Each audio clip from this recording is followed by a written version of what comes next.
like and subscribe. Okay, thank you.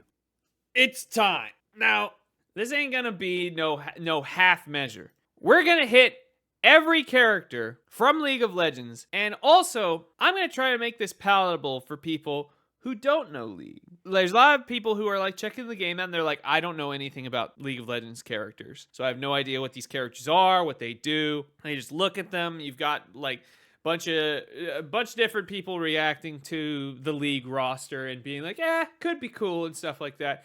No, we're going in. I'm going to make use of my years of playing League of Legends up until like Talia came out to actually try to give you the lowdown on some of these characters and what to expect. But so first of all, I think it would be useful to go over the existing characters in the roster and how they were adapted into the fighting game. One thing that I thought was fucking awesome, the promo stuff leading up to 2XKO. The dev team, when asked, what is your thought process when adapting the characters? I thought they had the coolest answer ever. And their answer was, we're looking at it backwards. We're not trying to take the League of Legends character and put them into our game. We're trying to think about, what if our game was the original full-fleshed version of the character, and the character in the MOBA is an adaptation of our stuff? So I'm a big fan of that. So I think it's worth going over how they handle that with the existing roster. Now let's start with Ahri. She is the waifu. People fucking love Ahri. I actually don't think she was that well adapted into 2XKO. She mostly just like floats around like one big blue ball, and her tails are out whenever she's like standing still or for a lot of her moves. Her version in game always has her tails like merged. You can see it like when she moves sometimes, that like when she walks, her tails merge together. But I think it's kind of an L on their aesthetics that they decided to make it so that she has just the one tail for most of her animations and doesn't explode into the 9 tails, except for like during a win screen and like during her super sometimes. Because I feel like she kind of comes off in 2XKO looking pretty generic. There's just like a very big difference when you don't see this like massive pile of fur behind her and this like kind of, and the magic kind of like always around her, and her having like this big blue orb, which is like basically what she's throwing around with her level 1. That I think aesthetically, she kind of comes off a little weak.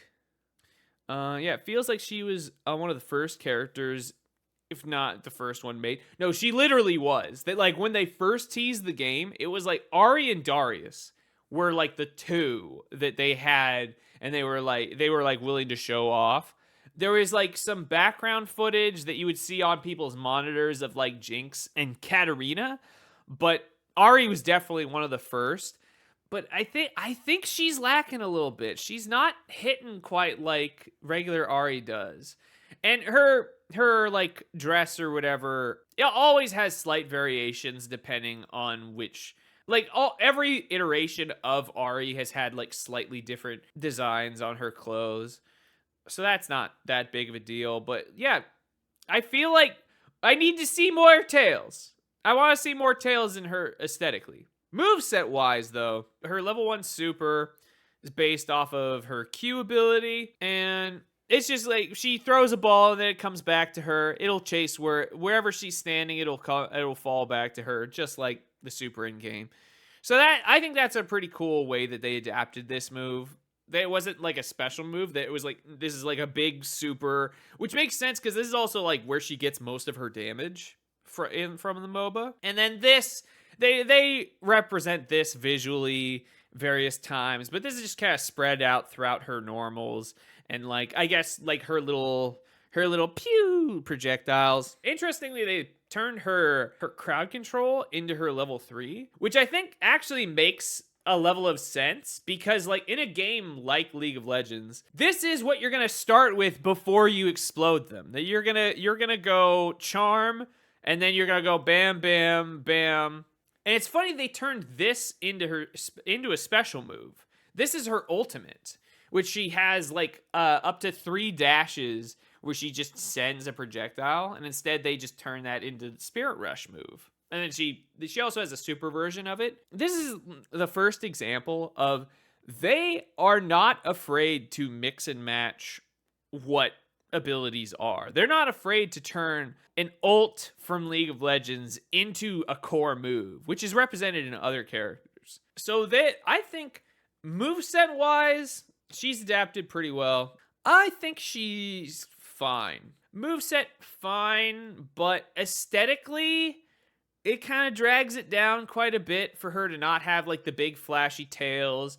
The magic effects that she has around her are also like, without having this big magic orb, I think that aesthetically also kind of takes something iconic away from her, because like you'll see like in a bunch of her art, she always has like this big blue ball, while like in in her standing pose and stuff, she has like the 3 floating around her. But I think it would be cooler if she just had like the big glowy magic. And yeah, that's also something that they could have explored, but that opted not to, is having like tail moves. To having like her have some normals where she smacks you with her tails. Because that's a huge part of the character. But, you know, that's Ahri. But now let's look at Braum. So Braum, so some people were like, oh, he's kind of weak in the game. He's one of the weakest characters. But I think they did a great job with his moveset. He is the support character. He's all about helping his allies and just setting other people up for success. And they deviate from his league kit quite a bit in some ways, where it's like his passive was he smacks somebody, it marks them, and then if other people come in and hit them, they'll get stunned eventually. But yeah, he freezes people. He blocks with his big shield, defends his allies. Like, look, it's his shield assist. Look, it's his shield assist. And here's his S1 super.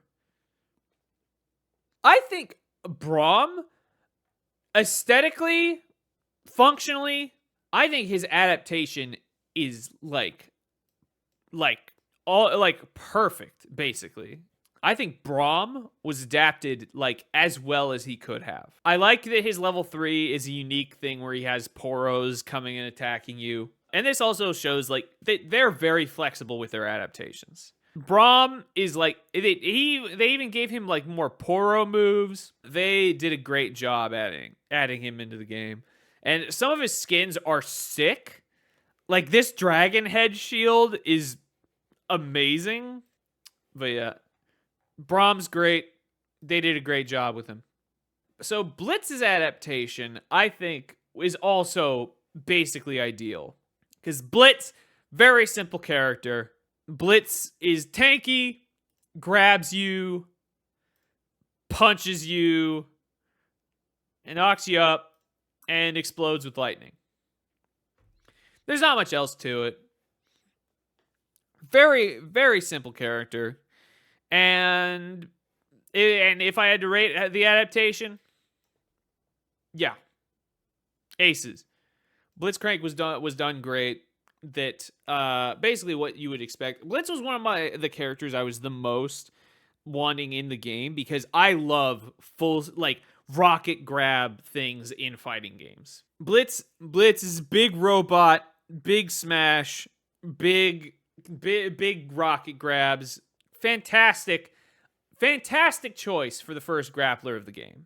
Blitz has kind of a weird history in League where visually almost never gets any upgrades. Like this model is ancient. This like general shape and these animations, incredibly ancient. No reworks in sight, just kind of look, but look at all the skins. But yeah, no, they cooked with Blitz. Blitz was put, and also they completely redesigned Blitz for the game too. That like at a glance it looks similar, but they really changed his character. The shoulders are completely different. The vents are different. Even like the hands are quite a bit different. And they also added blue to Blitz's overall color scheme, while Blitz is normally like very just the orange and red. And the blue lightning comes out sometimes, but doesn't open up like this. Blitz looks perfect, plays perfectly. Little on the weak side, but that tweaks can be made to make Blitz stronger. But that Blitz in this game, A+. A+. Fantastic. And then Darius. In League of Legends, Darius is the edgy guy, man. Very simple. And basically, all he does in League is like swing axe, makes you bleed, pulls you in, and then his ult is just a big chop. And the big chop is better the more bleed stacks you got. I think that this is another example of like, I would not be the most excited for him to be added to the game, but I think they did a good job with him. He's got great normals, good neutral, very simple. He's kind of what you would want in a guy, man. In like a dude on the box, very simple. He chops you with his big axe. What do you want? Yeah. He's adapted pretty well. They turned his bleed mechanic into instead being like enhancing chip damage. And I think that's fine. The most clear adaptation of like his moves is like his level 3 being the big chop. He's got the pull into different follow-ups. And he's got his like big double spin move that applies the bleed. I don't know how many like diehard Darius fans are out there, but definitely has a few. Also, he has maybe like the most iconic meme skin with Dunkmaster Darius, because you see his big chop here that they turn his effects into like basketball hoops and stuff, and he's like carrying around a basketball hoop to be his axe and stuff like that. I would expect this skin to come at some point. Ekko, I think, is one of the more interesting adaptations that they made. They did some really cool stuff with him. Time Winder, he just throws a projectile, turns into a bigger projectile. They made it into my favorite projectile in fighting games, where it like causes that big that big like time freeze if you hit them when it's like bigger and slower. This move just doesn't exist in the fighting game. And this is just kind of like, it's Chrono Strike kind of. But where they really cooked was his ultimate, and turning this into the core mechanic of his kit. Because in League, all this is that he has the thing follow where he used to be, and he can teleport back to it and then do an explosion. That's literally all this is. But they turned it into the core of his kit, where he sets up time clones and then goes back and does moves out of it. That like, this is like A+++. Holy shit. They went above and beyond. Where Blitz and Braum, they were really good adaptations. They were like pretty much what you would expect, almost ideal. This is above and beyond. They did so well that it is insane. Ekko is like one of the sickest characters in fighting games as far as I'm concerned, with how they did him and how they did his ultimate, how they worked his ultimate into the entirety of his kit. Fantastic, amazing, A++. And Illaoi, I think she might be like almost as good as Ekko as far as like her adaptation, because like what she does in League is she's a big brawler. She's big healthy, big sturdy, smacks you, makes the tentacles smack you. This move is referenced in her ult, where she pulls you with the tentacles and then has the god eat you. And then this is basically her super that like just has the tentacles slapping at you. The way she interacts with her tentacles for different moves, there's a lot of creativity in there. She can just manually have them slap you, or she can like have them do stuff with her special moves. They did a great job with her. I would also place her as like, so maybe not as good as Ekko, but I feel like they cooked a bit more with her than they did with like Braum and Blitz. So Jinx, they turned into the zoner. She's a gadget head. She swaps between 2 different guns, and then she's got her big missile that they reference in her level 3. Functionally, they gave her a lot of really cool and fun things, like her being able to do like the rocket jump and like OTGs, and she can do all these crazy conversions. And she also got that slide move, and the zap is like a stun that can enable like comboing from full screen. Also, very good adaptation. I don't have too much else to say about her. I'd put her like probably like the same as Illaoi, is that like not necessarily above and beyond, but like the she can just flood the screen with bullshit, and the way she can interact with it is really interesting. They did a great job with her. Teemo is another one where I think I would qualify as like above and beyond, where they really went nuts on his move set. They took the scout part of him and cranked it like crazy. Literally all he does in League of Legends is what you're watching right now. He shoots you with darts. He's a little fast. He sets mushrooms. Oh, and also that he turns invisible when he stands still for a little while. League of Legends wise, this is an incredibly simple character. Not very strong, basically like exists to be more annoying than good. Because he primarily just harasses you, poisons you, sets landmines that turn invisible, and then occasionally those might clip you. But then you look at his kit in 2xKO, he has so many cool and fun tools. He just spits mushrooms out like crazy. He floods the screen with bullshit. The slingshot to give him like more like an arcing projectile that covers like a ton of screen space. This I would rank as like, this is another above and beyond. Teemo's adaptation, if you've seen his trailer, godlike. There's so much going on. There's so many like new moves they came up with. And he also has like this thing where he's like earning merit badges by hitting you with his darts. He's rewarded for spam. That's awesome. Because that Teemo is the meme character. He is the mimetic little shit that everybody is like, he's actually Satan.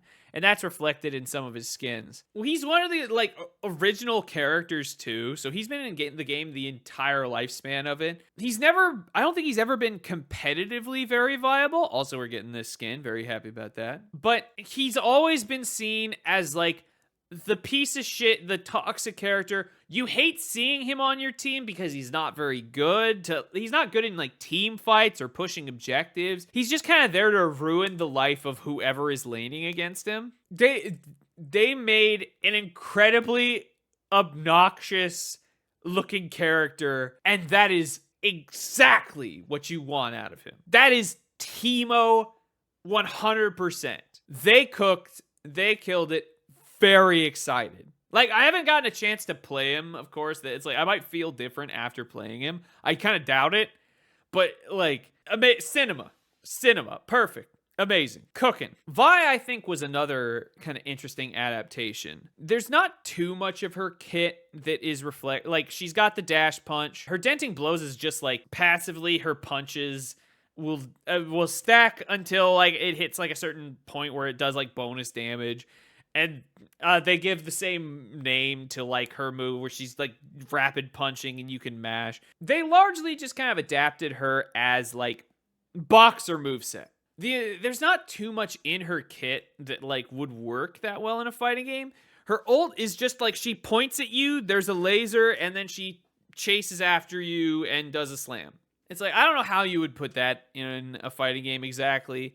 They slightly reference this in her level 3. Her level 3 that's kind of whack looking. This move where she like punches through you and it causes an explosion behind you. This is turned into her punching the ground and it exploding up from her. And so she's kind of got like a Captain Corridor special, like for MVC2. But I think she was adapted very nicely. There wasn't a ton to work with. And they largely just kind of leaned on tropes of other boxing characters from fighting games. She's got a sway where she can like go back, move forward. She's projectile immune. So this I think is an example of like, yeah, they leaned primarily on existing tropes from other fighting games. So that's something to keep in mind when looking at other characters. They're not going to be like her kit is like she's a jungler, she gets a shield, she busts your armor. It's like those are all things that I think are non-factors when considering like how a character would work in 2xKO. I just throw all of that out.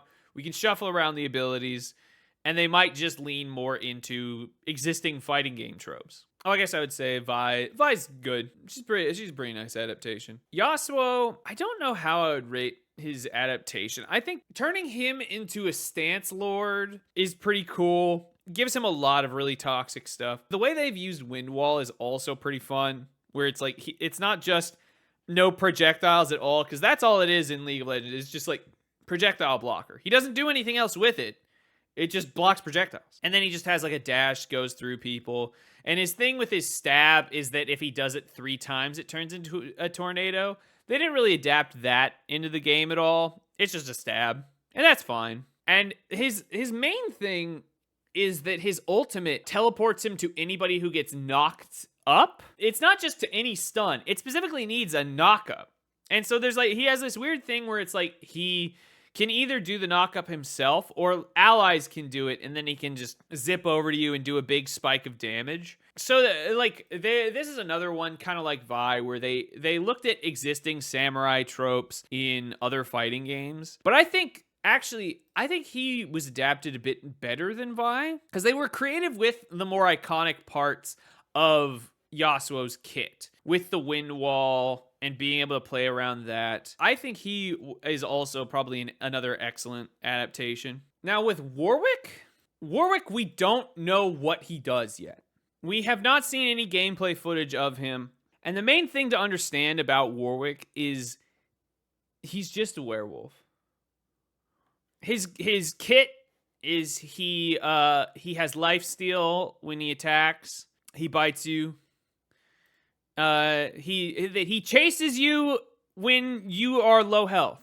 When you're low health, he can hit a button to get like a big speed boost and run at you. He can make himself durable. And then his ultimate is just he pounces on you, holds you down, you're stunned, and mauls you. Very simple. The potential for like what they're gonna do with this character is kind of just, he's probably going to be rushed down. He's probably going to be fast. He's probably going to have some level of left-right mix-ups of, like, dashing through you, because, like, that's also one of his moves. That, like, this move, if you hold the button, he bites through you. See right there? They mentioned in the blog post that he has, like, a bloodlust meter. So there's going to be something that, like, builds up to, like, give him into a buffed state, which also reflects how he gains an attack speed bonus against low health enemies. So instead of it being health based, it's going to be a resource that he builds up. But so that sounds pretty straightforward. There's some iconic werewolf characters in fighting games that they could base him on. From Killer Instinct, there's Saberwolf. And the way Saberwolf worked in this game is he was like very fast. His dash could cross you up, could like move past you. In Killer Instinct, there was like a mechanic called Instinct, which is something you just like built up over taking damage.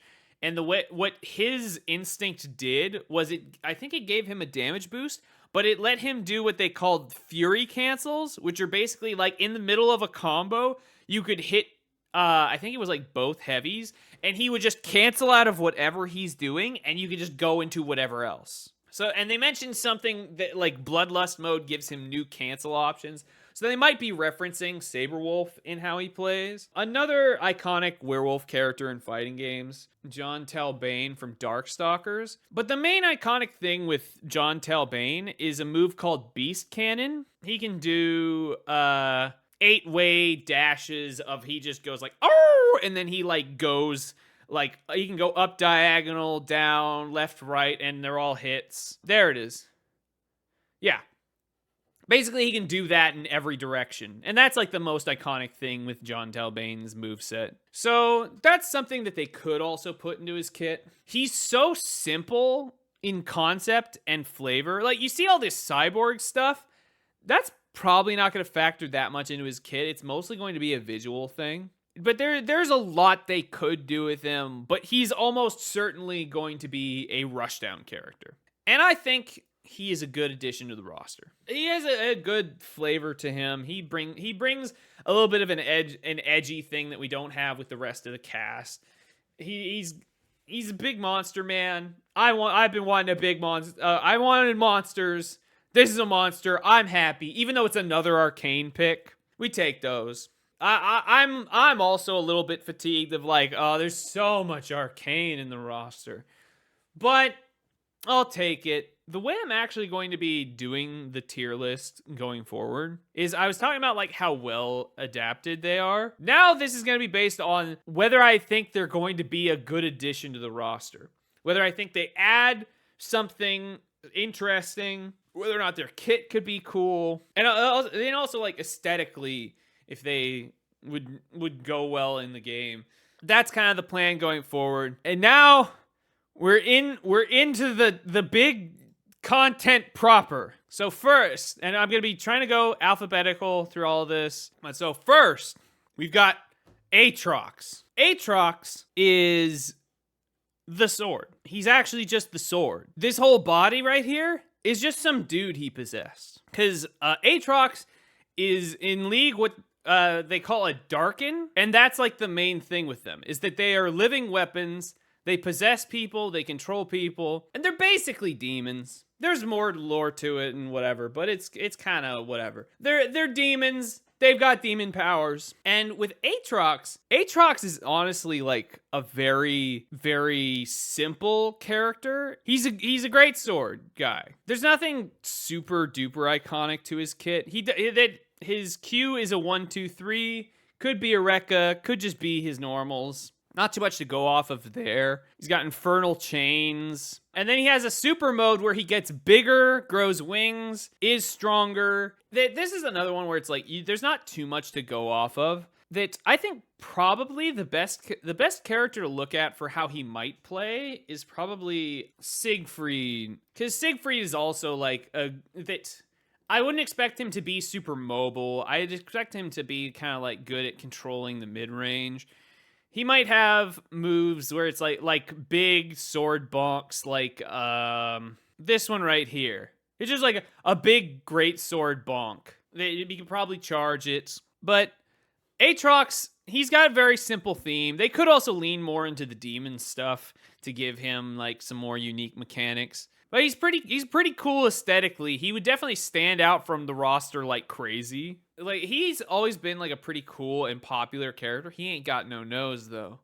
So I could see them adding him, but there's not too much to go off of, and I don't think he would introduce like any crazy mechanics too much. So I think I'd place him. It's like, it'd be good. Kit wise, he's just like here. But aesthetically, I think he brings quite a bit. So next, we got Akali. Now, Akali's whole thing is that she's Ninja Lady.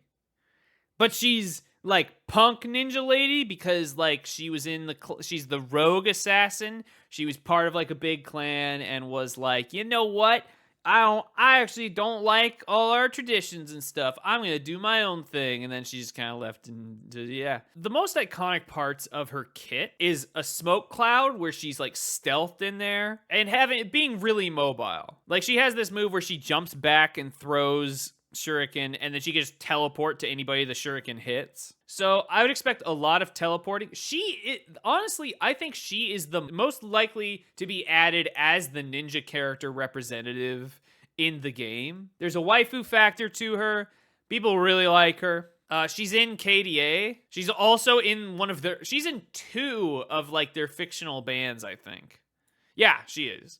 There's the KDA, that was the KDA skin, but like she's also in True Damage. They put her in 2 of the bands. It's kind of nutty. I like almost expect her to be added. Like if I had to rate like how likely she is to be added, almost no question. As far as her kit, they could do like infinite number of things. She throws shuriken. She goes fast, she teleports. The smoke stuff could be like, they could either just make this her ultimate. They could make it her level 3, or it could be like a big mix-up tool. Because they've shown they're not afraid to have like something like pure invisibility like with Teemo, which is terrifying in a way. But yeah, I could definitely see it. She also has, that her thing is that she's got this like chain sickle. So that can turn into a lot of cool things for her moveset. I think moveset wise, she could bring a lot. They could really, really cook with this character. So I would say she would be an excellent addition. Like, there are so many ways for her to go so well in like the design space of a fighting game. There's so many ways they could adapt her kit into the game in fun ways. There's also a long history of like ninja characters like Ibuki and stuff where they could pull from various tropes. I think she is going to be the ninja of the game. Like 100%. There's other competitors for that, but she's number one with a bullet going to be the ninja character. I don't doubt it for a second. Akali's coming, mark my words. All right, next, we've got Akshan. One of the more recent character than most of the ones we've talked about so far. He was actually part of like this whole like in-game event where they were trying to do like this whole storyline that ended up being like a massive kind of shit show. He was like made to be like the good guy of that. He's a big Bollywood reference in a lot of ways. He's very showy, very flashy, but his kit is that he's basically like an assassin, but primarily uses a gun and a grappling hook. The most iconic part of his kit is this grappling hook, because it lets him move in really weird ways. He shoots during it. So I would expect him to be like kind of like a tricky, maybe not zoner exactly. He might be more like mid-range and control and just kind of doing gun kata things. Similar to how Jinx is like a gadget lord and she has like all these weird ways to move around the screen. I think Akshan would be like a similar function to her in a lot of ways. The other, like his ultimate is just he shoots a lot.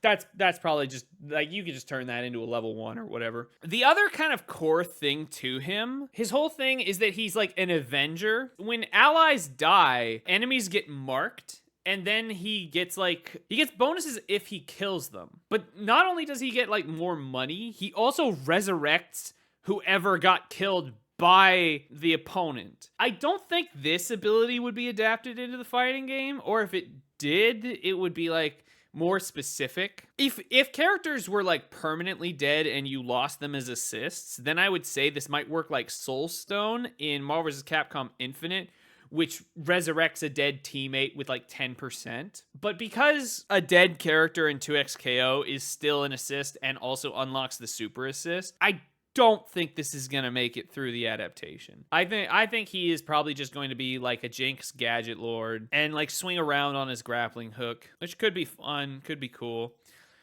As you can actually also see by the number of skins he has, he's a few years old now. I don't think he's very popular. So I would actually be like a little surprised if he gets added. Also, as I mentioned, that like there's potential overlap in the design space with Jinx. I don't know how good of a chance he has to be put in. I also don't think he would be particularly interesting. So I'm kind of putting him in the category. He's not the worst pick. I personally don't like Akshan very much. His personality is a little grating to me because he's a little like goofy. I would describe his personality as like discount Rashid. Rashid I find to be a lot more fun and charming, but like Akshan is a little memey in his like voice lines and stuff like that. And I'm like, But yeah, I don't have too much else to say on Akshan. I doubt he's going to be put in. I don't think he's very popular. Could have some cool stuff in the moveset, but I think it's largely served by other characters already. So next, we got Alistar. Alistar is also one of the like original League of Legends characters. Very, very old. And the most iconic thing about him, he was always like a supporty character that like, he's a bull guy who has, he's like a gentle giant. He has like healing abilities. His most iconic thing is he headbutts you and then you can slam the ground and pop them up and like just do a bunch of crowd control. That's the main thing with him. He's just like a big crowd controlling, big bruiser. And his ult is just, he's like, I take much less damage and I don't take crowd control. So honestly, who I think he would play like, if he was put into 2x KO, I think he would be a big armored brawler like this guy in Granblue. The way this guy works in Granblue is he's absolutely massive, and he has this move, Soul Forge, where he just goes, and then he gets this little buff, and it makes it so that like his next special has armor. I could very easily see Alistar doing that Like just having a move where he just goes moo, and then he just kind of can rush at you with big armor and like do a bunch of big like knockups. He could probably have some grappler energy as well, but Vasaraga has a command grab, but even Vasaraga even has like a tackle. So like there's a lot in this character's kit that I would say it's like I would expect out of Alistar if he gets added to the game. So that's kind of my speculation on his moveset. Big brawler, big punchy, probably armor. Almost certainly armor. Like you even see in his splash art, he's like busting through something. He's just like, I don't care. Oh. But the thing is, he's very old, but he's also not very popular. Like he's one of the OGs, but he does not get as much love as like Blitzcrank, for example. I also don't think like over the history of the game, he's ever been very competitively strong. That might contribute to it as well. So I don't know how good his odds are. I don't think he has very good odds of being in the game. I think he would be fun. I think he would be a nice kind of like wild card pick, not one that people would expect. And I think his moveset would be pretty fun. We have a bunch of big bodies. We have Illaoi, Darius, and Blitz, but we don't really have like an armor lord that really abuses that. Braum does with the buff up, but he's like more geared towards support. So Alistar actually might be a little bit too much overlap with Braum. I'm gonna put him in fine. I think he'd be decent. I'd be all right with seeing him. I think people would be happy to see him, but I don't think people would like pop off at Alistar showing up. Aesthetically, he's just a Minotaur. He's just a Minotaur who's purple, and he's a little supporty. He likes his allies. So that's kind of his whole deal. Not a lot, but yeah, I think that like people would be like, yeah, sure, I like Alistar, thumbs up, decent. But now we got another more recent character with Ambessa. If you've seen Arcane, you're very familiar with this character. This is War Mom. She's big War Mommy who likes big fights and is like, yes, yeah, can you fight? I think that's pretty hot. Although she likes the little scrawny boys actually. With her, that like her moveset in League, like if you've seen the show, then you have a good idea of it. She has kind of interesting weapons where it's like these like glaives on chains, and you could see some of these could easily turn into special moves. Like she'll probably have a spin, a dash, maybe have a Rekka. I think she would probably be like a mid-range control character. I could see her having like a really cool moveset as a result of that. She might have a little bit of like aesthetically, they might not go for her just because like Illaoi is kind of like the big fight lady already in the game. Ambessa, I think she'd be okay. I think she'd be an okay addition to the roster. That people would be happy, but I think her odds of being added and like her kit, like she swings around her weird weapon. There's not a ton else to her. She swings her weapon a lot. And it's these chain things, and it's like there's a lot of ways that this could be turned into a cool moveset. But basically, the reason why I'm only putting her in fine is because she would kind of just be the middle point of these two, right? She would just be like if Darius and Illaoi did a fusion dance, that's basically Ambessa. In aesthetic and like theming and potentially even in moveset, this isn't necessarily like the picks that I would want, or else I would just put all the monsters at the top.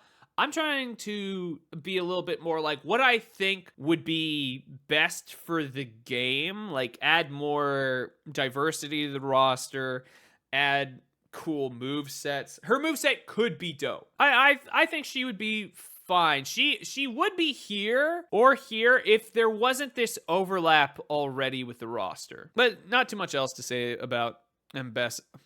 Now this, I would be shocked. I would be so shocked if Amumu got added to the game. Amumu is like, of the entire roster, he might be the biggest relic of what League of Legends was at the start. Because original League of Legends, aesthetically, was like kind of like Psychonauts. People had pizza feet. People had really wacky proportions. And they're also like a bit weirder, like for their roster. And so Amumu is just a like the sad mummy. That's the whole idea. He's just a mummy who's sad. And he has an aura that he puts out while he's crying that reduces people's health. The most iconic parts of his kit are that he throws his bandages, stuns you, and pulls himself to you. And then he has a Curse of the Mummy that just like roots everybody around you. He was just a big crowd control tank who was like this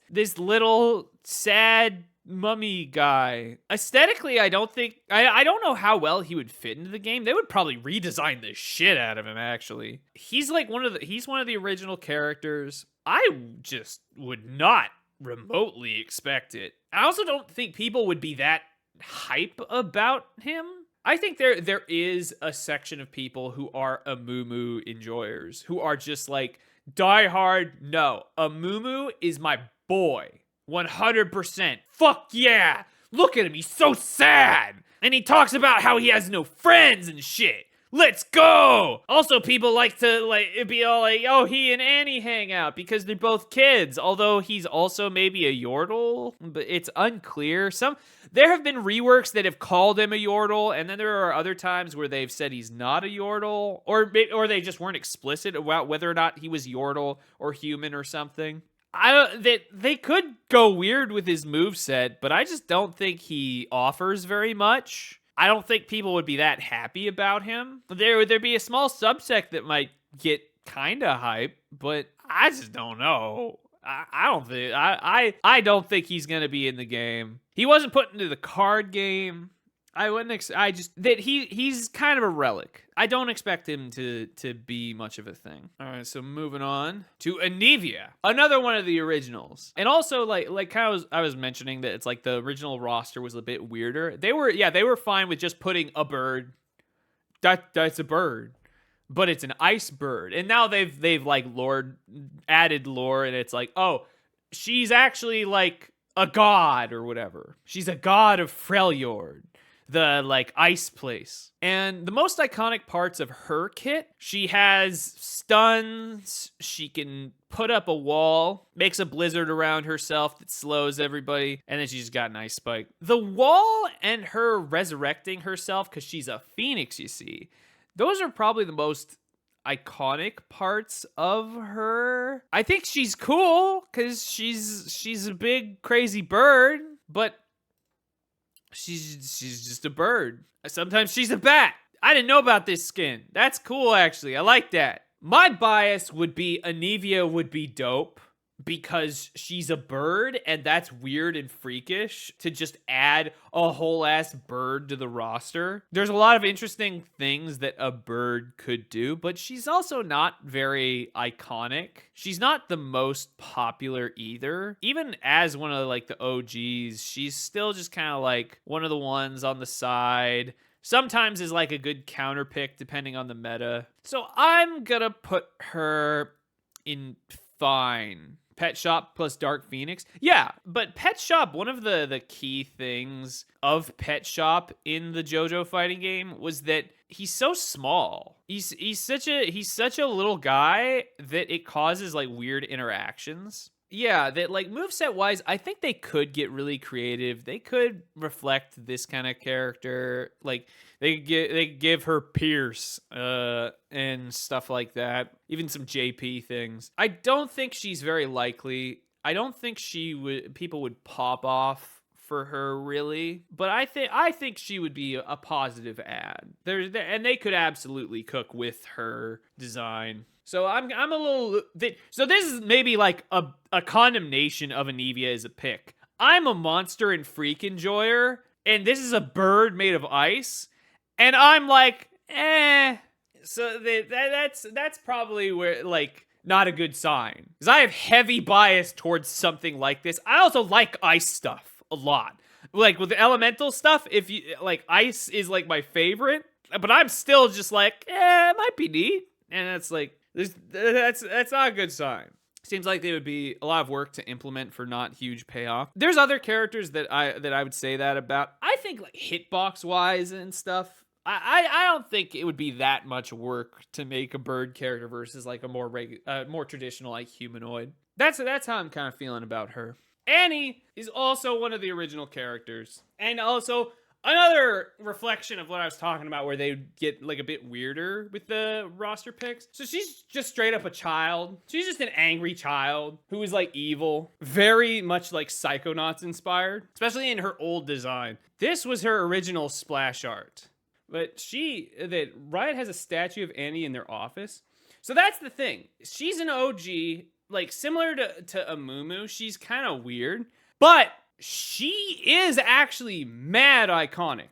People love Annie. And also, people like her enough. She was put into the card game. And she was fun in the card game. People love Annie. Kid with haunted doll puppet character could be cool. Yeah. So there's ways that they could mess with this kind of character. Her thing is that like her bear is like a demon. It's straight up possessed by a demon. The card game gave it a name. It's like Tibblerex or some crap like that. So there's actually a lot of potential like unique stuff to her moveset. She's just kind of like a fire mage by herself, but then she just has the ability to summon big flaming bear. So there's actually like a lot of potential room for creativity. Her kit is also very simple. That's maybe one reason why she has like kind of stood the test of time and people still really like her. She throws fire spells at you. She has a shield. And when she throws her fourth spell, it stuns people. Evil Child summons a demon. It's kind of weird. It's kind of interesting. And there's a lot of ways that they could make this kit work. They could have her be a puppet character. They could have her summon Tibbers like for specific normals. Like kind of like how Zato does with Eddie, where it's like she could swing her hand and then like a big Tibbers claw comes out. Or she just has like the puppet doing stuff the entire time and sometimes does stuff herself. There's so many ways you could do this character. There's so many ways you could cook with this character concept. On paper, Evil Child with teddy bear, it's not a concept that I would normally like super be excited for, but I actually think she would be an excellent pick for the game. I don't like her design. I am not much of an Annie fan, but I have to give it up. It's like, no, the 2XKO team could go crazy with this character. The potential functions are wild. And she's big, iconic, has a decent chance of getting in. Big demon teddy bear would be a massive weirdo in the roster. I think people would pop off for Anne. And they could do so many things to make her cool and interesting in the game. Put Annie in the background and just have the bear fight. They could also do that. They could also be you're just playing as Tibbers. So much design space. So many directions it could take it. So many things. Yeah, Pokemon trainer it? Fine. Bedman treatment? Perfect. Yeah, all works. All works just fine. So I think she could be Beast. She could be a sick addition. Aphelios. He is a more recent addition. And he almost strikes me as like a character where it's like they had an idea written on paper and wanted to see if they could do it. He is a marksman, so he's a gun guy. But his thing is that he has 4 different guns that he swaps between on the fly. You can kind of see them in here.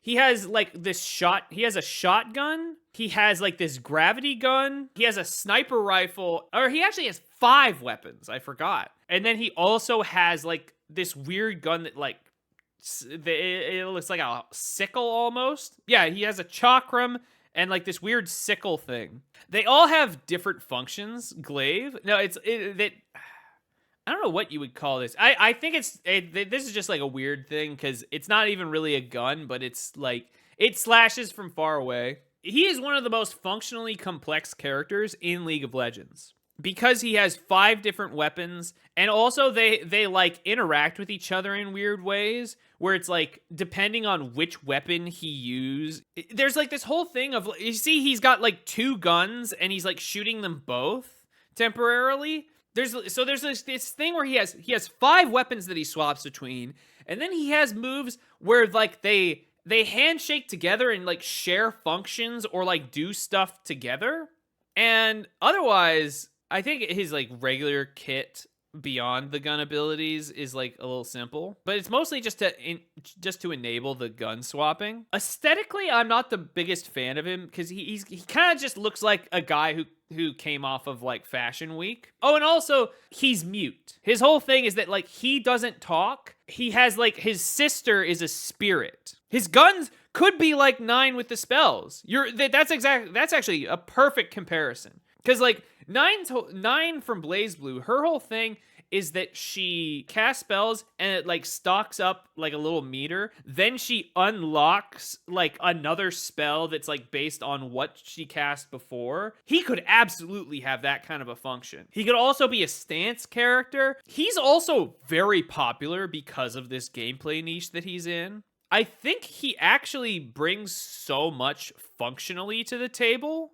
He would be sick to add. The moveset potential is crazy. Between 5 guns, having them handshake in some way, that like he could be like the weirdest all-rounder of like the entire roster. He would be a massive game design flex. If they put him in and he's boring, that would be a crime. A crime against game design in general. Boy, could they cook with this character. Function alone, I think he would be an excellent addition. The game design potential on this guy is through the fucking roof. All right, now we're going from one of the most complicated characters ever added to the game to one of the OG and also one of the simplest. The Frost Archer. She's very iconic. She's very classically liked. She's been a big waifu for the game for like ever, but her waifu status has kind of been put into the background, I want to say, after like KDA and stuff. I don't know like how she ranks as far as like popularity in the game. I think Riot still likes her quite a bit because of like how long she's been around. But she's an archer. Her thing is that she shoots a bunch of arrows. She shoots bullshit at you. She throws a little bird, gives you vision. She puts frost magic on her bows so like you can slow people with ice arrows. And her big iconic ability is she shoots a big ice arrow that has global range so she can snipe you from 1,000,000 miles away and it stuns. There's not a lot to her. For potential moveset, you could look at like any archer character from any fighting game. You could look at Green Arrow from Injustice. You could look that, although that's like a little bit more on the gadgety side. She's not really a gadgety character. There's ways that they could, like with the ice magic, give her some interesting stuff, maybe. You always confuse her with Jaina from Warcraft. Yeah, she's also like, I think aesthetically she's kind of generic, but she has a ton of skins. Just because of like how old she is, and also because of like the waifuism. You confuse her with Drow Ranger from Dota. Well, that's because she is. Like original Dota, like League of Legends, of course, grew out of that. This is like one of the most direct adaptations from Dota. It's Ice Archer Lady. This is just like a whole. So she does still get love with skins and stuff. Honestly, because of like how pushed she was over like the course of the game and how she doesn't really offer much other than being an archer and being an OG character that they would put on promo stuff. I think she'd be a whack pick. I think this would be a Doom pick almost of like what are we doing here? If we're putting Ashe into the game, then Garen is like right behind her. Very boring pick. Very uninspired. They would need to cook a lot to adapt her in like to like redesign her and give her way more than what she actually is. She shoots ice arrow. What do you want from me?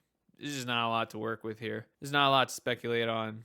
There's not a lot to like. She pretty. Fuck her, put someone cool instead. Yeah, that's how I'm feeling. And now, massive shift to Aurelion Sol, the space dragon. So, Aurelion Sol, I also want to say this splash art doesn't do him justice. He is like in League of Legends, he is the character in canon or whatever, is like potentially the strongest and most absurd scale. He's a space god. He's just straight up a space god, super dragon, who like made the stars, and he's like, oh, fuck this planet. I hate this planet. And then he got like bound by like some ancient magic and stuff. He's a fucking space god. He is the largest character in canon or whatever. And so like some people have even speculated he should be a stage. He should be in the background of a stage, or just be the entire stage. Or they should have characters who like have him do something. As far as his kit, there's not a lot that's like super iconic to him. He does space stuff. He's also been reworked quite a few times, so that could lead to some like when I was still playing, he had his gimmick was that he had 3 floating meteors that like spun around him, and that was how he got most of his damage. Now his thing is that he doesn't have the wisp thing. That's just not a part of his kit at all. They completely reworked him into something else. And now, like, one of the slightly iconic parts of him was that he had, like, a black hole projectile that he would send out. And then he had this ability that let him, like, fly over terrain with, like this ability. And the idea was the longer he stays in the black hole, the bigger it gets. And so then it would turn into this giant AoE stun and spike for damage. But he's been reworked so many times. There's not really too much to his kit that's like, oh, this is the iconic thing. So now his ultimate is this like nearly global explosion from a meteorite. Because his whole thing is that he scales up to get this like giant meteor that like does this big explosion. There's a lot they could do with his moveset. Just like space. He could just space at you. He could create nebulas and shoot meteorites and stars and like all this kind of stuff. And like his ult could be he goes to his like true form and then like slaps you or does a big dragon breath or something. There's a lot of potential design space for him. He's also the dragon, or he was the dragon of the game. He's pretty popular. He also like personality wise, he's like above it all, and he'll break the fourth wall, and then he's also like a little bit posh, or he's like, oh, Rune Terrans, you think you're so hot. Like that kind of a tone. He's above it all. He knows he's a god. He knows he's a dragon. They just let me show you some stuff I have. So personality-wise, I think he would be pretty fun. I think he would be like, he doesn't have like a bunch of iconic stuff to him. There's a lot of ways that they could really cook with his design, but I'm honestly going to put him down here, but because I think there's a lot of ways he could be done wrong. With Aphelios, I think there's a million ways to do him right. I don't know what Aurelion Sol would look like in the game. There's possibilities to him, but there's nothing immediately like, oh god, I need this shit. And also, like, you'd want him to be a big in some way. I almost like the idea better that he be part of somebody's kit or a stage, better than him being a character. I don't put too much concern over, like, hurt box size. Like, we're gonna come up on a centaur character. I'm gonna mention this again. You don't want to force him in, but if the designer has a vision for him, it would be rad. Yeah, exactly. That's pretty much it. But so I'm gonna put him to good, just because like I don't know if you could do him necessarily justice in a fighting game, but also I don't know. There's not much to go on for his kit, so I think that's a good place for him. Aurora is a fairly recent addition to the roster. She's a bunny mage. That's mostly it. She's a bunny mage. She's like an enchanter. She lives partially in the spirit realm, is like her what her aesthetic is supposed to be. But she's also like from the frost zone of like Freljord. She's like from Ice Place. And she talks to spirits. She's got little sprites that go around her. She goes invisible. Her ultimate is this, where it creates a zone that enemies can't escape. But when she touches the walls, she teleports to the other side of it. But largely, she's just kind of like throwing around magic stuff. There's nothing super crazy with her moveset. Like, there's not a lot that I think she would bring to the table functionally that Ahri doesn't already. Because it's just kind of like throwing around magic. There's ways you could, like, aesthetically do stuff. And, of course, you would make her function quite a bit differently than Ahri. Basically, she's a waifu pick. It's like, do we want a bunny lady? Do we want a bunny lady on the roster? I think she'd make money. I think she'd make big money. But for the roster, I don't know what she really brings. I think I heard that, like, in League of Legends, she's like, there was like a period where she was really busted because she's like a good mage that also has a stealth. But yeah, no, there's just not much here other than, do you want a bunny wizard lady? Which a lot of people would definitely be activated by her, and I'm activated, so that's why she's a perfect pick. No, I'm gonna put her in actually. I don't know, that, like, maybe she would be fine. I'm gonna put her in fine just because, like, I feel like there's room for, like, her kit to be interesting. Like, aesthetically, I feel like she would... No, I'm gonna leave it to I'm gonna leave that there. I mean, I'm gonna leave her here just because, like, Action's down here partially because, like, I think his kit would overlap so much with Jinx. So I think that's similar to how I'm feeling with her and Ahri. Ladies with animal ears activate people and make money. So she might actually have a decent chance of being added to the game. Just she's a break glass in case of more money, in case of financial disaster. But I don't think I don't really see the vision. But now we go to my boy. Good Lord, look at him. Just look at him. Good God. Look at this fucking bird, man. 10 out of 10 at him? Absolutely. And I know I'm not the only one who's like this. This is a good bird. This is good bird, man. This is Azir, the Emperor of the Sands, resurrected pharaoh, who is a big wizard, whose whole thing is that he summons sand soldiers, dudes made out of sand, and they fight for him. He, like, commands them to do attacks. Big Emperor. He has a big, cool voice. He's like, the Emperor has spoken, and I fight for Sarima. And so that, like, there's a lot of cool puppet character potential with him. There's a lot of cool setup potential with him. Because, yeah, his kit is, like, he makes soldiers. He has them do, like, dashing stabs. And his ultimate is just, like, a shield thing. That like, this... The thing is that, like, moveset-wise, because he's just kind of making soldiers... There's so many ways you could make him work. He could be a puppet character. He could work like Illaoi. He could also just, like, he doesn't have normals himself. The sand soldiers just do it. Because, like, the only thing he does physically himself is, like, he zaps you with his spear. And also, in the MOBA, he has the unique and cool feature of if he's by a dead turret, he can make a turret. And that turret is his. And anything the turret kills counts for him.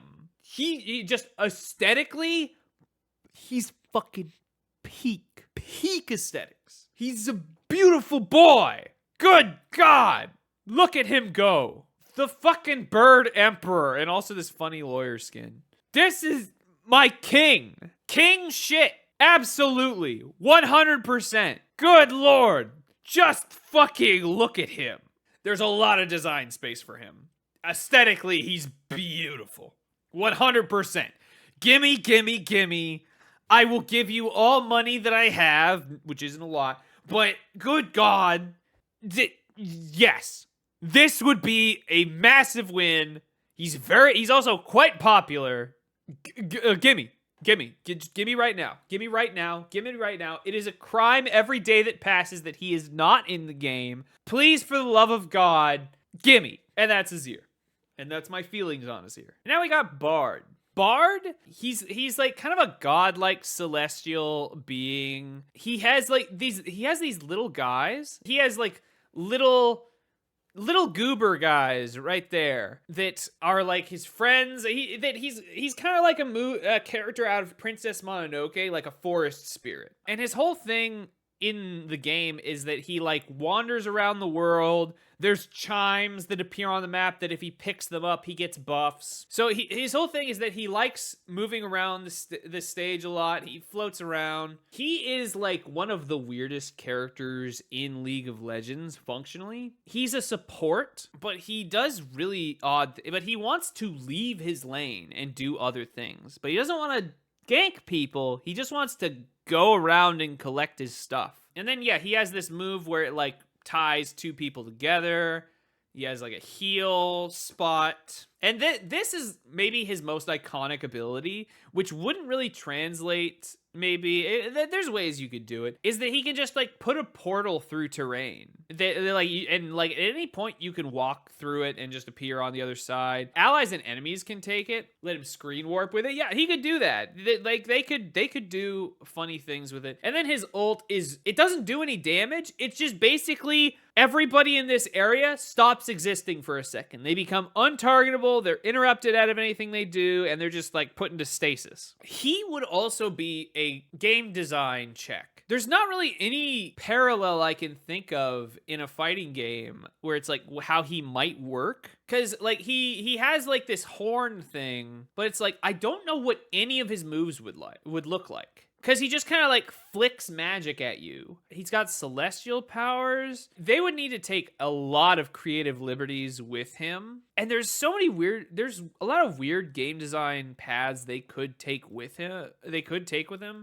He's just kind of hard to imagine how you would make him work. He could bonk you with his big horn. He could be more of like a zoner, like a really weird zoner. There's a lot of ways you could like set him up to enable like as an assist. There's probably some neat ideas you can come up with to use him for an assist. If he was added, I think he would maybe be like, if any character has healing, I think he might get it. But I'm a big Bard fan. He's so weird. I love his little 3-dot face. But because it's so hard to imagine what he would be functionally, I think I'm putting him in good. All you know is that that he looks like a weirdo and you want him. Yeah, same. Even knowing his kit and like knowing how he works, it's like what he would look like in a fighting game is still massive question mark. There's like a twinge of me that like I would need to be sold on Bard as a character in the game. Because I think there's a lot of ways you could do him wrong that like don't feel quite right. Might be a bit funky, doesn't feel true to his character. That even in League of Legends, he is an enigma. He is a very strange character. I love him, but I think there needs to be a little bit of selling on him. Could we get a tier just for would be cool but requires extra design work? That's kind of what good is for. Cuz like this is for like ace in the hole. It's like no, if they're in, everybody should pop off. Massive W. This is just for like, okay, cool. We can see how you cook. General positivity, but maybe needs a little bit more to be like, oh, let's fucking go. And then this is just like, oh, like sure, yeah, I'll take it. That's pretty good. And then goes to the negatives. This next one, I'm gonna show a lot of bias. I don't like this character whatsoever. This is Bel'veth. So, League of Legends had a time period where they were like only putting out like husbandos and waifus. And they put out like a blog post saying, hey, monster enjoyers, don't worry. We've got a monster for you this year. And we want to be giving you some more monsters in the future. But this year, we got a monster. And you're gonna love it. And it's like, oh, okay. Oh, it's gonna be a Void character? Okay, cool. Because like the Void is usually like eldritchy monster things. But then they put out this half measure. I'm mad that the monster was also a waifu. Yes. Bel'veth's whole thing is that Bel'veth is actually just the mana ray part. The head and the face is like fake. It's like an anglerfish deal. That like the face opens up. Sorry, but that rules. So it does in a way, but there's too much coward shit in here that I can't appreciate as a monster enjoyer. First of all, making her default look be kind of human looking. Also, I don't appreciate that the splash art gives her like fake thighs. Because if you look at the model, she kind of has like these semi-leg looking appendages, but they kind of look more like horns. And in the splash art, they're like, look, no, that's a lady. Look at that. Wow, look at the gams on her, awooga. But it's like, no, that's not real. She's really just this manta ray looking thing. The face opening up and like being like this weird anglerfish looking thing, cool idea. But here's the problem with it. It goes away. It's just kind of this weird she's just this weird manta ray looking thing. I don't even think, like, if she released as just this, I would still not be happy. I'd be like, I don't know, this is kind of a boring design. It's like too symmetrical. There's just not a lot going on here. I don't know about this. I would be down for this if it like morphed into something interesting, but it just goes away. It just turns into an empty spot where a head used to be. There's no cool part of the design. It's not like the actual mouth of the creature. And also, so here's where I try to step away from my bias a little bit and say that her kit is also lame. All she really does is like when she kills stuff, she gets stronger and she stabs you with her little manta ray tentacles or her little manta ray fins. She just stabs you really fast. She just slaps. I just really can't get behind her design at all. Functionally, it's like she has a teleport, transforming into her true form, and then she stabs really fast. And here's the other thing. The Empress of the Void. She's not just a monster, she's Queen Monster. And this is what we get? I've been told she's not, like, lore-wise, she's not actually, like, the queen of all void monsters. She just, like, that's just, like, her personality, and that she commands some void, but, like, not all of it. There's just so much I'm disappointed with her. There's just so little to her. Personally, this is a please no. Personally, I don't want to see her. Get her out of my sight. I got no interest. I got nothing for this. I think most people would be like, yeah, sure. And so I'll split the difference and put her in ugh. Just because, like, I just don't. I don't think she's even that popular. I think I think she exists in the middle, in the weird middle ground where waifu enjoyers are not activated by her. Monster enjoyers don't think she's very cool. And so I think she's just kind of meh. Bel'veth, I think, would be a mid/soft L to most people, but to me, massive L. I would be very upset. I would also be upset the more they hype her up as the weirdo freak monster. I'd be like, no, you get your fucking coward shit out of my face. You get this bullshit away from me. That's Bel'veth. That's the Bel'veth rant. Now we go to Brand.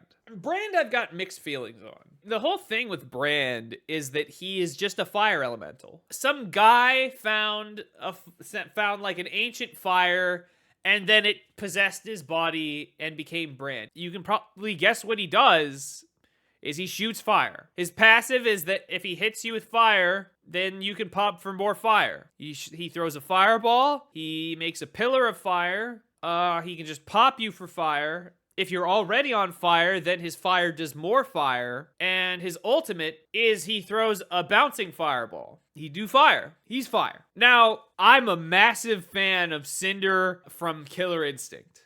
I don't think Brand is Cinder. There's obviously like a million things you could do with a fire character to like make them more interesting.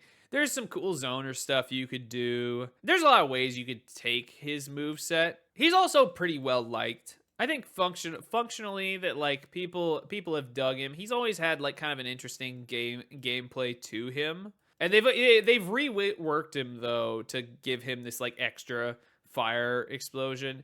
And people like fire guys. There's not a ton to say about him. Once a tribesman of Icy Freljord named Kengan Road. Sure. I think some people would be happy, but it's like there's also like a lot of different directions you could take him. I'm gonna say he's fine. It's basically how much do you like blank space fire guy depends on whether or not you put him here or here. And I like fire guy pretty good, but I'm not like oh baby, it's Brand. Let's go. So here's the thing. Brand is this. But what I like in a fire character is this. This is the fire boy I like. And I like him a lot. Cinder's the shit. I don't like old Cinder because he's just a guy. But it's like this is what I see when I see Brand. It's just a burning guy. But Cinder's so fucking cool. Look at him. Wow. He's got weird fingers. I'd be down. They could cook with his kit, make him super sick. I think they could make Brand really cool, but like I'm not jumping out of my seat for like, oh baby, it's Brand! Oh my god, let's fucking go. I'm not even gonna be all like, oh fuck yeah, Brand, let's go. I'm just like, all right, sure. I'll take that. We're on to the final B, Briar. So her deal, she was like a lifelong prisoner, and she was like an experiment of they did like experiments on her with like blood magic and shit. So she's kind of like a feral vampire creature. Yeah, she's some kind of vampire goblin, exactly. But she's also adorable. She has like really cute lines of like, hey, I'm not trying to eat you. I'm just saying, can you share a bit of your butt? Because she wants to eat the meat off of your butt. There's like an innocence where she's like, she doesn't understand people, but she's just like, I want to eat you, but I won't. I'm cool. I'm chill. So she's adorable. So I think she's quite charming. And the whole thing with her is you see that thing on her wrists. So that's like a thing holding her down and like trying to keep her in check. And her thing is that like she escaped and she can like bust out of it and go into a crazy blood rage. There's a little bit of a concern with her in a fighting game. The interesting thing about how she works in League of Legends is when she's in blood rage, you can cast abilities, but you actually cannot control who she's attacking or how she moves. She becomes completely uncontrollable beyond you hit your other abilities. This ability busts her out of her blood rage, like so you can break out of it manually. But the whole concept of her, for when they were adding her in League, is they wanted a character that you lose control of. And so they kind of did something interesting with her. And I think aesthetically she's very unique. This kind of like innocent, cheery, weirdo monster girl that has a blood rage mode. It could be an install. It could be a number of things. And she has this move where she like kicks a blood crystal at you from like 1,000,000 miles away and then teleports to you and just starts wrecking shop. And she like curses your blood and stuff like that. I think she's a really fun character design. The one thing I'm concerned about is like if her main iconic gimmick is losing control of her, how could that work in a fighting game? I think there are potential ways to do it. So I'm not 100% on that. But I do really like her aesthetically, and I love like her general personality. And part of me wonders if like they would, because they've shown that they're not afraid to take creative liberties. I could very easily see her function like Abba from Guilty Gear. Like they could have it so that the pillory is like really heavy and difficult for her, and so like her with the pillory on is like on the weaker side, like Abba. And then having jealous rage, like having like a mode where she just like becomes the strongest character in the game. I think they could absolutely also, sorry about the blinding light mode. I think she could be an Abba function, and I think that could be really fun.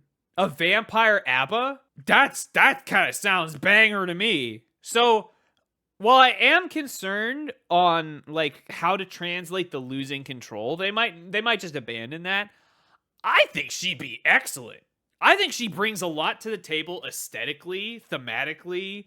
There's a lot of different ways you could take her kit, and Abba is like a pretty fun game design of like you've got your feast or famine character, which is also very appropriate for her to be feast or famine. I think Briar's dope. I would love to see Briar. And she would activate foot people, and foot people have money. And now, Caitlyn. And I'm going to be real with you. Caitlyn is probably going to get added. she's probably going to be added to the game. And the reason I say that is because there was data mined voice lines from Jinx. And Jinx making fun of a cop with a mocking British accent. She might not just be in the game, she might be next. So that's a reality that needs to be faced. Yeah, and she's also going to be another character from Arcane. But here's the thing. I like Caitlyn. I think she's neato. Ever since her redesign. The thing is, her old design, completely whack. Look at this. Completely whack. What am I looking at? What is this? She has like a little gear on her belt. She's made of belts and has a sniper rifle. I've always hated her old design. I've thought it was whack for so long. And they redesigned her. I like this way better. I think this is actually kind of dope. I think that they massively improved her design. I also really like how she looked in the card game. So I like her okay. And she's a sniper. She does a sniper rifle. She shoots big projectile. She sets up traps with cupcakes for some reason. It's the Yordle snap trap. That's also maybe like a remnant of like old League of Legends. She has a net that also lunges her backwards. And her ultimate is she does a sniper rifle thing. She locks on you and then she shoots big projectile. She's a sniper. That's kind of what you would expect. She's most likely being added to the game. There's ways you could like have her do more tech stuff. So like if I didn't know she was already coming, she is disappointing. Cause like if you want like a gunner character, Jinx is the pick for that. If you want like somebody who's like a gunslinger and like a tech person, then Jinx is the pick. Fortunately, she's an ugh. Not just because like she doesn't have a ton to her character. I like her aesthetically okay, but also that like it's the Arcane problem where we got Arcane, Arcane, Arcane, Arcane, and this is the 5th Arcane character, and it might be the 12th character in the roster. This just like, I don't know, man. That seems like a not great choice. I'm hoping the data mine is wrong, and that it's basically like she was concepted, but maybe not put all the way there. Also, like as a character, even like in the show Arcane, I was not that big into Caitlyn. I was not that big into her character. I liked her okay, but we already have everybody I want out of Arcane in the game. They data mined Slayer stuff at Strive launch, and he didn't come out for like 3 years. True, but we didn't have something as concrete as like a voice line, I don't think. Or no, we did. No, actually, you're spitting. It was actually like exactly the same. It's pretty normal to get voice actors to record stuff really early. True. Spitting. Might not be so gloom and doom, but yeah, I think she's an ugh. Do we really need another Arcane character? Do we really need the sniper? Yeah, I think Caitlyn is pretty weak. And so so here's how bad Caitlyn is as a pick. We're now coping about why she's definitely not going to be in the game despite there being data mine voice lines. That's not good. That's bad. That's a bad sign, right? Like, nobody's happy about that. You want her in? I can make lemonade out of these lemons. I like Caitlyn okay by herself. But it's just, you know, if we took out one Arcane character, maybe, but I don't know who you would take out in place of her. I'll say this. The reason why she's not in Please No, which I guess this is spoiling an upcoming one, is she's not Jayce. I think the worst Arcane pick by far is Jayce. And if they add Jayce after Caitlyn, then I will be mad. I will be furious. What's wrong with Jayce? Jayce, he's kind of the worst part of Arcane Season 1. Season 2, he gets a little bit of a run back. But out of all of the Arcane characters, Jayce is the worst out of all of them. Like, there is not a single character in Arcane that would be a worse pick than Jayce. I would take Heimerdinger over him. I'd take Victor over him. I would take one of the new characters they made up over Jayce. Moving on. So now we got Camille. Camille is League of Legends' attempt at an assassin from the Piltover and Zaun. So her main iconic thing is, yeah, She's sword legs, and she has a grapple hook. She's grappling hook with blade legs. She would do like a bunch of kick stuff. Her ultimate is just she creates a zone where you can't leave and she's stronger. There's not much else to her kit to really extrapolate on. Oh, there is one thing that is probably going to be in her kit if she is added. Her ability that like is just kind of like a normal swing. It has a follow-up and it has like a set timing where if you hit the button twice, she just slashes you twice with her leg. But if you delay a little bit, then she gets a stronger like that uppercut slash. So there could be like some just frame stuff in her moveset. So that could be pretty fun. But she would largely just be kind of like a kicky lady. This is an example of like, she has a very simple concept. Her grappling hook is also a wall cling. And so like, there's also some elements where it's like, she could be doing Vega stuff. She could be doing the Vega like, hup, yow! Like wall hopping. Oh, that's 2 sick fighting game mechanics right there. Yeah, so that's the thing, is that like, the concept is very simple. There's not a lot to talk about here. But I think she's good. I'm down. I'm super down for Camille. I'm not gonna pop off for her. Seems like it could make her sick utterly effortlessly. Yeah, no, it's basically, if she's added, then it's like, you would have to try to make her lame. She's also a little bit of a Yas queen. She's a little bit of a like, oh yes, I don't really give a shit. I'll just kill you. Please just quiet down and let me finish my job. Like that kind of a thing. So personality wise, I think she would also be like a good addition to the roster. Except for Caitlyn is also a little bit of that. Basically, it's like, I wouldn't pop off at the name, but the trailer can absolutely convince me, which is a little bit of what the good tier is for. If you say the name, I'll be like, okay, yeah, all right. And then if the trailer could make me go, holy shit, oh my god, I need to play them right now. Meanwhile, if I just saw a list of names that was this, I'd be like, let's fucking go. Oh my god, this game's so peak. There's a lot you could do there. And now we've got Cassiopeia. You're kind of already seeing all she's got to offer. Snake Lady, Medusa. Her iconic thing is that she spits poison at you and that she Medusas you. She showed up in the data mines, but it seems like it might be placeholder because it was already existing audio. I do like Aki, but Aki is weird because she's doing snake things while having no snake elements to her whatsoever. Aki is not a snake, but she still slithers, and that's freaky, and I love it. Cassiopeia, she's Medusa. She's a Medusa. It's like I guess. There's fun things you could do, and Medusa isn't bad. But I don't think she like wows me at all. Even if she made it through, she could be a hybrid grappler. Yeah, no, there's still fun stuff you could do there. And that's why I think she's fine. I'm not wildly disappointed by her, like if she was added. There's a lot of cool things you could do with her. She's fine, but more fine than Bran. Yeah, I think so, actually. I think she would be, like, if I was ordering it by how much I liked it, I would probably put her above Bran. Also, how big is she? Well, speaking of big, that's what this guy is. That's his main thing. He's a void monster whose like main iconic thing is that when he eats, that his ultimate is he just eats you.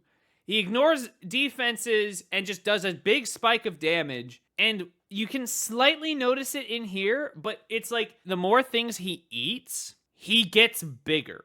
So, and when he gets bigger, he also gains more max health. And he is one of the original characters as well. But that is Cho'gath. Cho'gath is, I get big. I become larger. If he was put into the game and he does not grow in some way over the course of the match, then that's wrong. That is incorrect. Cho'gath, so that's kind of a thing. That's actually even like a limiting thing to Cho'gath's design. If you do not have him grow larger, because he has a bunch of other moves. He shoots spikes. He does a big yell. He does spikes from the ground. That's already like a fighting game moveset for like a monster character. But if he does not get bigger, then it's just wrong. It's the most iconic part of his kit. It's like if you had Teemo never touch a mushroom. It's like if Ahri didn't shoot fireballs. It's like if Blitzcrank didn't have rocket grab. It is literally too core to the character to not have. And I don't know how you would make that work in a fighting game. And he is quite loved. He's not the most popular Void champion, but he's like very classic. Also, this skin is crazy. He's a bigger question of like, how would you make that work? I also don't think he's a very exciting pick because like he was quite pushed in League of Legends in general. Hey, Big Zam. Yeah, exactly. Like actually, Big Zam is like what the fight should turn into. Yeah, look at this.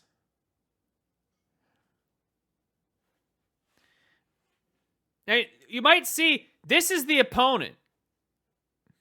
That's what I think you have to do with Cho'gath. I think if you don't do that, it's wrong. I'm going to put him in fine because he's one of those things where it's like, it wouldn't be very exciting to have him.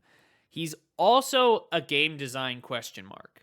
I don't think he would necessarily be a good pick. There's a lot that you would need. There's a lot of work you would need to do to make him cool. Like if you saw on a leak list Cho'gath coming to 2x KO, I think you would be like, I gotta see what they're doing before I feel anything. Cho'gath is almost like the same as like Aurelion Sol. The point of him is that he's big.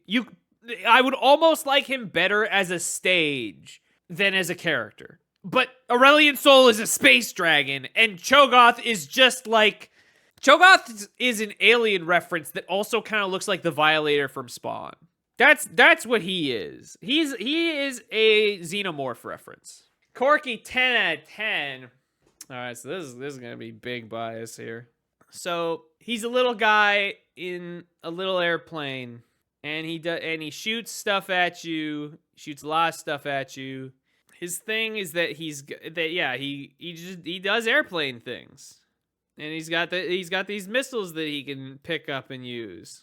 But yeah, you kind of get the idea of Corki. He's a little Yordle guy. There's the other thing is that like for little tinkerer guys, there are better picks than Corki. He would be funny. There's ways you could do him silly and do some fun stuff with him. You could have him kind of like Robo-Kai function in some ways, but I think there's just so much better picks for this archetype, or like that you would really need the little guy to fly to be like, no, Corki's my number one. He might be one of the least popular Yordles though. For Corki, I'm gonna hit him with an ugh. I'm going to say it's like there's just better Yordle picks. There's better Yordle picks that would be less difficult to like justify in fighting game mechanics. I think he'd be terrible. Yeah. No, I think I'll actually put him in please. No, just because like thinking about like who he would have overlap with. Yeah, Gnar more than Corki. Well, I'm not even just talking Yordles in general. I think that there's like between Heimerdinger and Rumble, would you like if you had Heimerdinger, Rumble, Ziggs, and Corki all on a list, who would be the last pick in that group? And I think the answer would almost always be Corki.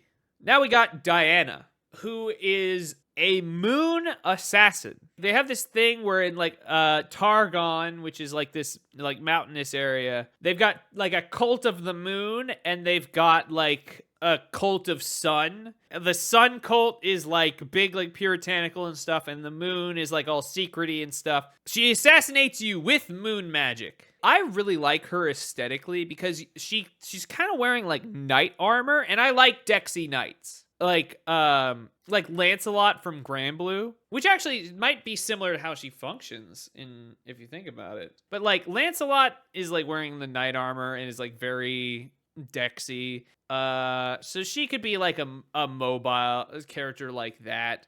Her iconic abilities is she has this arcing like moon projectile, and then she also she can like dash into you. This is like a big ground slam, and that's fine. But she marks you and she dashes on you.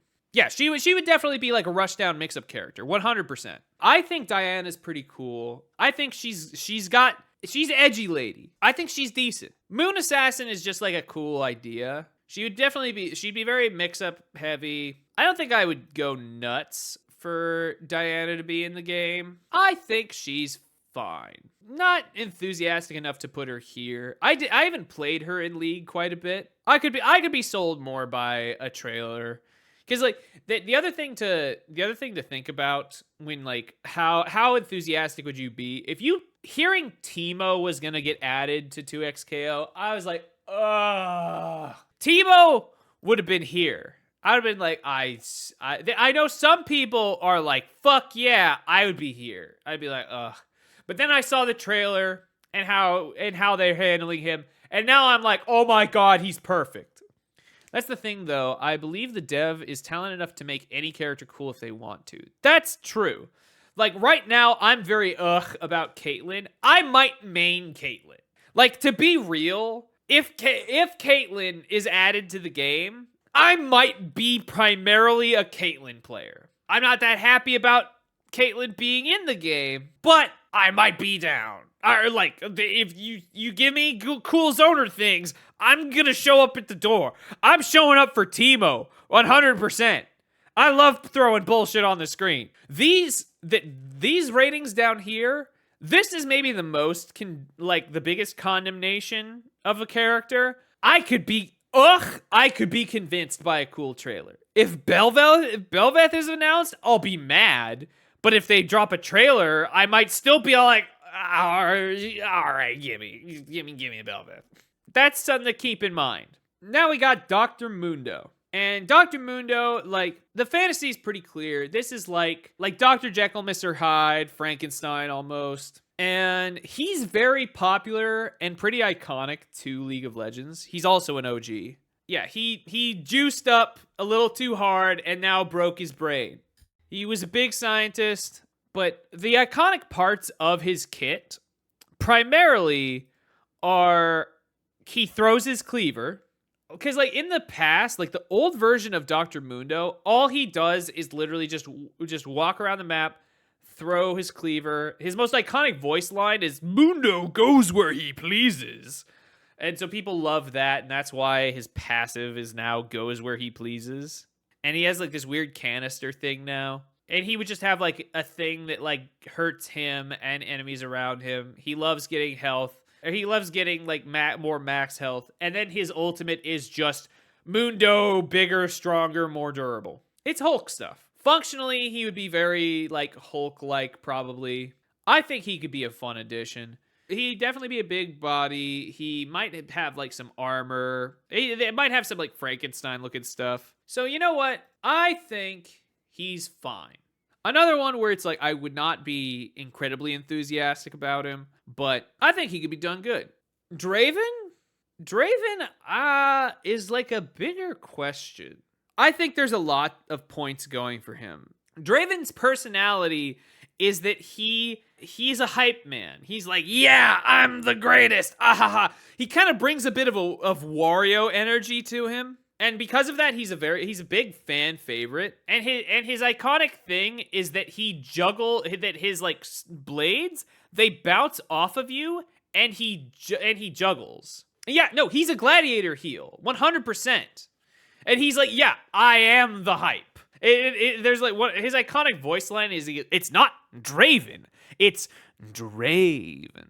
He's a heel, and he loves to be a heel. He's a big gladiator. His ult is pretty cool, where it's just like he spins his axes on the ground like crazy, and they can go global range. There's a lot of ways I think you could make his kit really cool. I think his weapons in general are really cool. It's just like spinning axes. He is also a fan favorite and kind of a meme character. I think Draven is pretty good, actually. I think I'd put Draven in good. He would kind of be like Zoner Darius. He could work. I think you could cook with him. I think this, like, the bouncing blades thing could be really fun.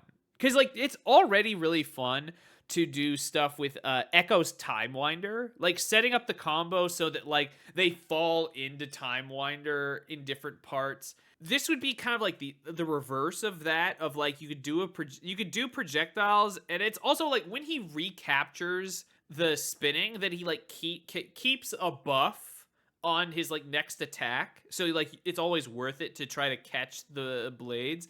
He's also like doing he's being a show off. He's pulling trick shots on you.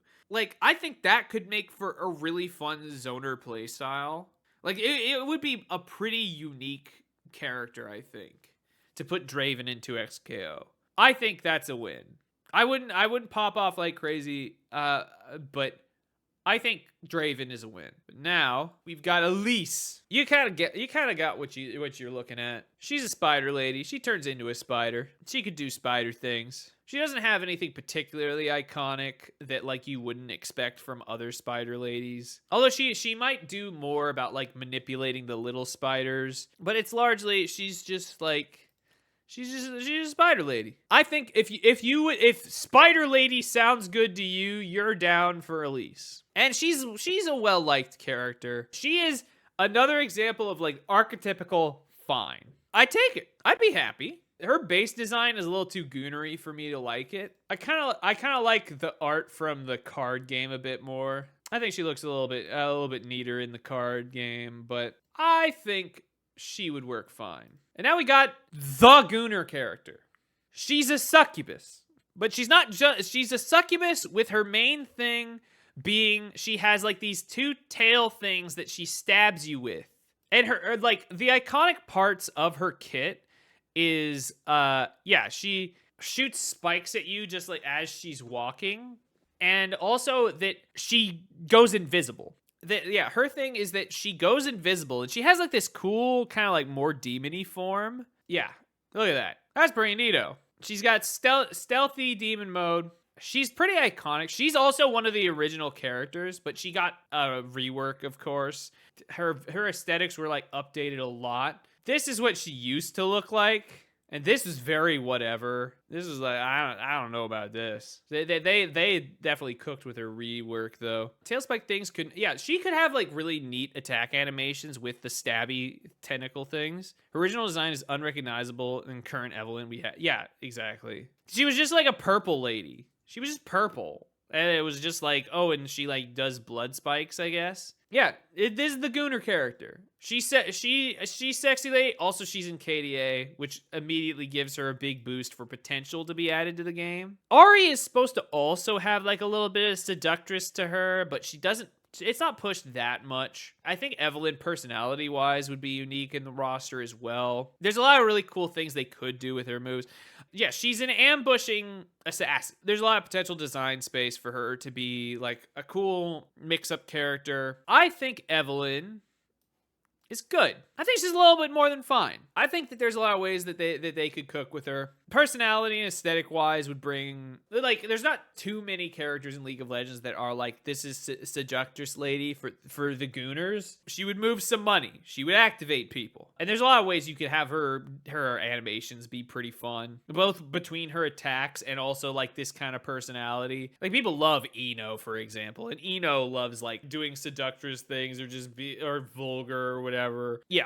This is like Demon Eno, but without the rock and roll. I think Evelyn is up there. I think she's good. And now we've got Ezreal, the anime protagonist. That's largely what he is. He's a little blonde boy. He's supposed to kind of remind you of like Cloud and stuff. He, I think, does have potential to be into XKO because he's considered like one of the more iconic characters of League of Legends. And his whole thing is he's like an explorer guy who has a magic gauntlet that lets him teleport. It lets him shoot mystic bolts and stuff like that. He looks boring aesthetically, but has an exploding orb and a teleport. And teleport are cool mechanics. Yeah, he also has like a big super shot. The most iconic thing about Israel is, teleporting and shooting and also being all skill shots. I feel like there's a good chance he gets added to the game just because like his personality is that he's like really cocky. Like all of his abilities are skill shots except for the teleport. Although this looks like it might not be anymore. And then his ultimate was like, it has global range, so it was like a sniping move. He's pretty iconic and people like him a lot. And you could see like by the number of skins that he definitely has a fandom. He was the one who received the first, what they called ultimate skins. So Riot likes him quite a bit. I don't know how much I like Ezreal exactly. I'm kind of mixed on him. I think because of that, I'm gonna put him on fine. I think he would be that in some ways. I think he would be a really boring pick, just because he's like so poster boy. Functionally, I think they could really cook with him. I think they could do some really neato stuff with his teleport and with his shots. He could be, and also he could be like a really cool zoner. That I think I'm good with Ezreal. I think he's okay. I'll take it. Now we get to the boy. Oh, baby. It's Fiddle. It's goddamn Fiddlesticks. So there's one problem with Fiddlesticks and his potential to be on the roster. The devs literally said, they internally refer to something as the Fiddlesticks problem. And the Fiddlesticks problem is that when the most iconic part of a character is something that doesn't necessarily translate well into fighting games. And the reason why is because Fiddlesticks, even in his original version, like old Fiddlesticks was just like a scarecrow. It was like a really goofy, like kind of a Nightmare Before Christmas design. But then they turned him into like a fucking monster. He's so cool. But they referred internally to something called the Fiddlesticks, because the iconic function of Fiddlesticks is this. He teleports like from behind a wall and then does a big AoE damage crow storm around him. That's why you pick Fiddlesticks. That's what he is he jump scares you with this big AoE damage. And so they internally refer to that as the Fiddlesticks problem, because it's like, how do you get teleports from off screen to jump scare you and deal a shit ton of damage? How do you put that into a fighting game character? Teleport from behind like Scorpion. But Scorpion is already on screen when he teleports. That like Fiddlesticks is literally supposed to be a jump scare from the bush. And also that like they push the horror thing with him where it's like he can put up clones, and the way the clones work, they're like a ward that gives him vision in the bush. And then if somebody finds one of the scarecrows he puts up, then it like literally shrieks at them before it disappears. And it also fakes out his ultimate animation. His ult being a teleport that deals a shit ton of damage, it is primarily what Fiddlesticks is about. It's one of those, it is a difficult design space, but that doesn't matter at all. It doesn't matter even remotely. It doesn't matter how hard he would be to put in. It literally doesn't. He needs to be in. This is one of the coolest character designs in the entire game. It's not remotely close. There's so many cool things you could do. He has weird limbs. Like, I don't know if you... Look at this. This big claw arm, this weird fake little arm. He has to be put in. He is peak. Look at that.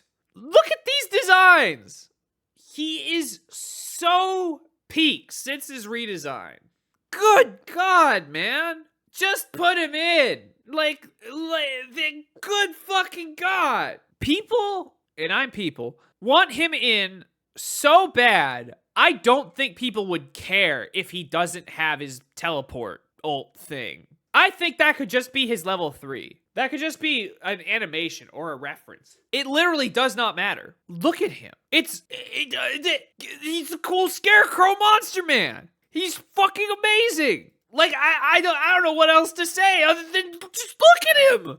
Just look at him. Fucking yes. Give 100%. Give. Give it to me. Give it to me. I don't care. Just give. And that's Fiddlesticks. So now we've got Fiora. And now that we're energy's gonna dip here a little bit, because Fiora she's a fencing lady. She fences. She does a little she does stabby with her rapier thing. Her main gimmick that is like an iconic part of her is her passive, where it sets this up where you have to attack from the right angle, and then you get your attack gets buffed and she gets buffed if she correctly hits from that angle. So like when you're playing as her, you want to reposition a lot. And otherwise, she's just like she duels you. She does. Oh, and her ultimate is like the full check on that, and then big hit. One thing. So her ultimate, the way she was represented in the card game, is that if she killed 4 other units, you won the game. So there's like a big association with like get the 4 hits, get the like precision strikes. So that could translate into some neat things on a fighting game character if she has like a stacking debuff, if she like lands certain moves, or if she lands with like a sweet spot. But she would probably be like, honestly, her moveset would probably be on the more boring side. It would probably still be cool because like they cook with everybody. Like even Darius has kind of a cool moveset, even though he's just axe guy. She'd have a lunge. She'd have a parry. She's very well liked. She's very popular. She's also French. I think she'd be kind of an ugh. Just because, like, I think there's better picks. I think she has a decent chance of getting in. She's not my favorite. I don't know if there's anything that would wow me. Like, even if they came up with, like, an idealized version of her that had, like, really cool and interesting mechanics, I just can't see myself getting enthusiastic for Fiora. I might be in the minority for that. Like, I would never want to main her. I would maybe want to find out what she does, and I'd be just like, that's neat at, like, best. So, I think ugh is kind of the place for her there. So, Fizz, his entire thing is that he's a little bastard. He's a little bastard fish. In the MOBA, he has the unique thing of basically having a dodge roll. It's pretty much a dodge roll from Dark Souls. He just like becomes completely untargetable and immune to everything, and just like ducks out of the way. And otherwise, he just kind of does like fish kid trident things. But he's always been quite strong. Like competitively, people have loved him. And then of course, like his ultimate is he throws a fish, and then his big shark buddy comes and bites you. He's pretty iconic. I think I'm kind of borderline, actually. Is he good or excellent? I'm going to leave him good. I don't think I'm not in desperate need for Fizz, but I think he could be really dope. Like, just tricky trident guy. I think they could really cook. They could do a bunch of, like, cool, like think Aquaman from Injustice. He could summon other fish friends. He could do water attacks. He could do shit where he's it's like Aquaman shit. But he's also a little bastard who's annoying and very high mobility. And he would probably have some like nasty mix. So there's also a little bit of a precedent, because if you're not familiar, there's a character in Guilty Gear, and he has an iconic move that's kind of where he just gets up on a pogo, or he just gets up on this like big syringe, and then he just has like all these moves that he does from on top of his pogo. Fizz could absolutely take some notes from that. And that could be pretty fun. The more I'm looking at it, the more I'm thinking that like Fizz could be a Faust function in a lot of ways. They could even give him item toss where he's just throwing random fish. And that maybe the rare fish is the one that like Chum the shark likes. I think he could be really sick. I'm kind of convincing myself, put him more in excellent. But I think I'm going to leave him at good. I'm not enthusiastic enough to be all like, oh my god, he'd be perfect. But I think there's a lot of ways you could do him right. A lot of ways you could do him super right. And I guess I'm also knocking him down just a little bit because we're already getting the little bastard. Adding another little bastard, it's maybe a little bit too close. But I'm down. Completely down. Fizz is also like probably one of my favorite Yordles. And it is a tag game. That's true. Do you want the Bastard Brigade? Though, if this is the Bastard Brigade, Team Little Bastard, absolutely. Yeah, no, I'd be down. Fizz is dope. And now I must piss.